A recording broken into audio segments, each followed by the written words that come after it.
మండలిలో నెయ్యి కయ్యం TDP YCP సభ్యుల మధ్య ముద్దురిన జగడం.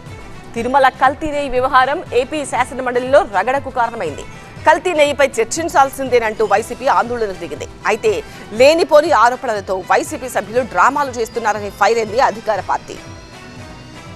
ఏపీ శాసన మండలి సమావేశాల్లో కల్తీ నెయ్యి వివాదం దుమారం రేపింది. వైసీపీ నేతలు తిరుమల కల్తీ నెయ్యి అంశంపై చర్చించాలని పట్టుబట్టడంతో గందరగోళం నెలకొంది. కల్తీ నెయ్యిపై చర్చించాల్సిందేనంటూ నినాదాలు చేస్తూ వైసీపీ సభ్యులు ఆందోళనకు దిగారు. హెరిటేజ్, ఇందాపూర్ డైరీల నెయ్యి సరఫరాపై వైసీపీ వాయిదా తీర్మానం ఇవ్వగా చైర్మన్ దానిని తిరస్కరించారు. దీంతో వైసీపీ సభ్యులంతా ప్లకార్డులతో ఆయన పోడియంను చుట్టుముట్టారు. ఆందోళన నేపథ్యంలో చైర్మన్ శాసనమండలిని వాయిదా వేశారు. తిరుమల ప్రసాదంపై లేనిపోని ఆరోపణలు చేశారని ఆరోపించారు మాజీ మంత్రి బొత్స సత్యనారాయణ. ఇందాపూర్ డైరీ హెరిటేజ్ కు చెందిన సంస్థే అని ఆరోపించారు.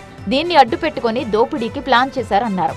వీళ్ళు కల్తీ నెయ్యి నుంచి సప్లై చేస్తానని చెప్పని బ్లాక్ లిస్ట్ లో పెట్టారు. తదుపరి 6 నెలలకే ఆ సంస్థ నుంచి మళ్ళీ తాలూకా బ్లాక్ లిస్ట్ నుంచి మళ్ళీ మెయిన్ లిస్ట్ లో తీసుకొచ్చి ఆ సంస్థ ద్వారా 280 రూపాయలకి 320 రూపాయలకి కూడా నెయ్యి కొన్న నేపథ్యం. అదే సంస్థ ఇందాపూర్ అని చెప్పిన సంస్థ ఏదైతే ఉందో ఆ ఇందాపూర్ సంస్థ ఇవాళ వచ్చి 658 రూపాయలకి ఇవాళ వచ్చి నెయ్యిని సప్లై చేస్తున్న నేపథ్యం. ఈ ఇందాపూర్ సంస్థ ఎవరిదో కాదు, సొంతంగా హెరిటేజ్ సంస్థకు సంబంధించిన సంస్థ.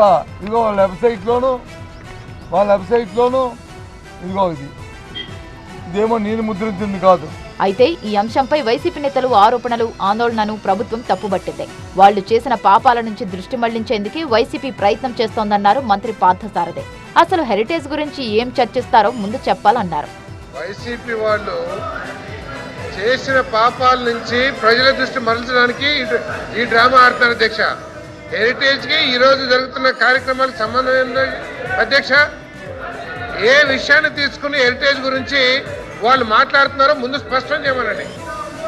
ఏ విషయం మీద హెరిటేజ్ గురించి మాట్లాడదలుచుకున్నారో, హెరిటేజ్ మూలంగా ప్రభుత్వానికి కానీ ప్రజలకు కానీ ఏం నష్టం జరిగిందో చెప్పండి ఎల్వీపీ గారు కానీ లేకపోతే సభ్యులు కానీ. అయితే వైసీపీ ఆరోపణలపై ఫైర్ అయ్యారు మంత్రి అచ్చెన్నాయుడు. ఓ ప్రముఖ సంస్థపై ఆరోపణలు చేసినప్పుడు ఆధారాలు ఉంటే బయట పెట్టాలని కోరారు. వైసీపీ సభ్యులు లేనిపోని అంశాలను ప్రస్తావిస్తూ సభలో డ్రామాలు చేస్తున్నారని మండిపడ్డారు. సంబంధం ఉంది, మీరు కూడా ఒక ప్రతిపక్ష పార్టీ ఒక రెప్యుటేషన్ కలిగినటువంటి సంస్థ మీద అలిగేషన్ చేసినప్పుడు ఆధారాలుంటే రమ్మని చెప్పండి.